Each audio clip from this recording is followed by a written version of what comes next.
আজ থেকে প্রায় 22 বছর পর। প্রিয় অনিমেষ, কেমন আছো?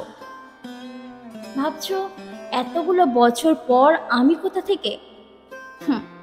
সেদিন তোমায় দেখলাম অনেকটা দূর থেকে, রাস্তা পার হবার সময়। গায়ে একটা হলুদ পাঞ্জাবি, হাতে বাজারের ব্যাগ, চোখে মোটা ফ্রেমের চশমা দেখলাম একটা। বেশ সংসারী লাগছিল, তবু চিনতে এতটুকু সময় লাগলো না জানো। শুধু বয়সের ছাপে একটু মুড়িয়ে গেছো, কিন্তু গালে সেই খোঁচে খোঁচে দাড়ি, ঠোঁটের পাশে সেই ছোট্ট কালো তিল, সেই নেশা লাগানো ঘোলাটে চোখ, সবটা এক আছে। কেবল চুলে পাক ধরেছে খানিকটা। অনি, তোমার মনে পড়ে তুমি যখন বলতে চুলদাড়ি না কেটে তুমি রবীন্দ্রনাথ হবে? আমি কি রেগে যেতাম সেটা শুনে, মনে পড়ে? আমি শুধু ভাবি জীবনের এই 22টা বছর কিভাবে চলে গেল আমাদের দুজনের থেকে। সবই তো ঠিকই ছিল, হঠাৎ শেষ যেদিন তোমায় দেখলাম সেদিন এক বর্ষার সন্ধ্যা। রাস্তাটা মরিচ বাতি দিয়ে সাজানো ছিল। দুজনে মুখোমুখি দাঁড়িয়ে সেদিন সিদ্ধান্ত নিলাম আর একসাথে নয়। কতটা সহজে সেদিন, কতটা কঠিন হয়ে সারা জীবনের সিদ্ধান্ত নিয়ে ফেলেছিলাম আমরা।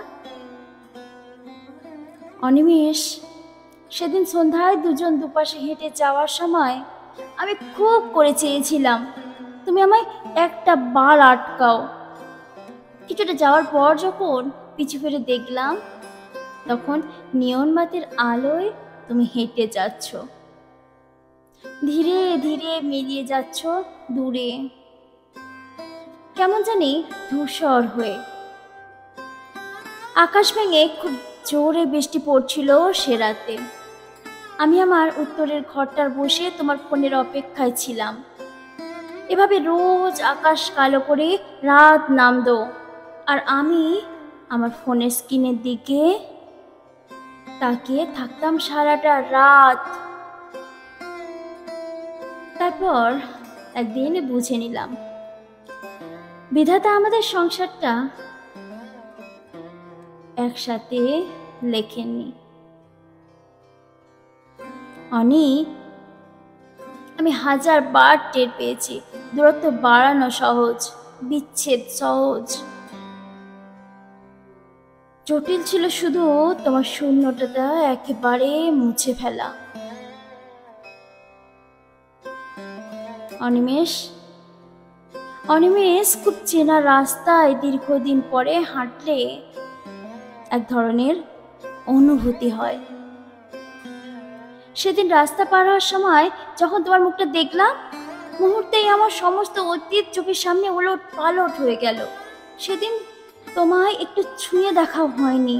22টা বছর আমাদের এতটা দূরে সরিয়ে দিল কি করে অনিমেষ? মাঝে মাঝে ভীষণ ইচ্ছে হয় পুরাতনে ফিরে যাই, আবার গোধূলির সময় শহরের শেষ মাথায় বসে জ্যোৎস্নার আলো মাখি তোমার মোটা ফ্রেমের চশমার নিচে যত্ন করে লুকিয়ে রাখা চোখের দিকে তাকিয়ে আমি আবার নেশাগ্রস্ত হই। আচ্ছা অনি, তোমার সেই বইয়ের নেশাটা এখনো আছে? তুমি ভালোবাসতে বুদ্ধদেব গুহ, আর আমি সমরেশ মজুমদার। সেই 18 কি 20 বছর বয়স তখন আমার। তারপরে একদিন বসন্তের মতো জীবনে এলে তুমি। আমার এখন বয়স বেড়েছে অনেক। মুখে কুচকানো চামড়া, চোখের নিচে কালো দাগ, তলপেটে মেদ, মাথায় কমে যাওয়া চুল, শরীরে রোগের বাসা প্রতি মুহূর্তে মনে করিয়ে দেয় আমি কতটা বুড়িয়ে গেছি বয়সের তুলনায়। সবাই আমায় সান্ত্বনা দেয়, কিন্তু আমার মন বলে আমি আর বেশি দিন নয়। অনিমেষ, মৃত্যুর দরজাটা খুব কাছ থেকে দেখছি জানো। এখন এক একটা দিন আমার কাছে কেবল ষষ্ঠার উপহার। বিধাতার খেলা দেখো অনিমেষ, চলে যাওয়ার আগেই বোধহয় তোমায় দেখিয়ে দিলেন তিনি। অনি, অনি, আমরা এখনো এক শহরেই আছি, অথচ তাও কতটা ভীষণ দূরে, তাই না? বলো, কতটা পথ হেঁটে গেলে তোমায় ছুঁতে পাবো তাও জানা নেই। অনি, তুমি ভালো থেকো, খুব ভালো থেকো। আর যদি কোনোদিন পারো, এসে একবার ছুঁয়ে দিও আমায়। হোক সেই মুহূর্তে আমার শরীরটাও আর প্রাণ নেই। কতগুলো বছর তোমার মুখে মৃন্ময়ী ডাকটা শুনি না অনিমেষ। শখ করে দিয়েছিলে তুমি আমায় নামটা।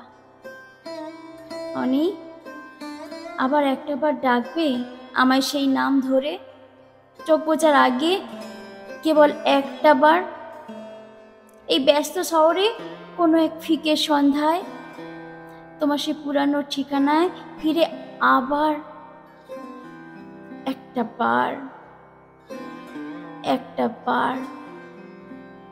ইতি, তোমার মৃন্ময়ী।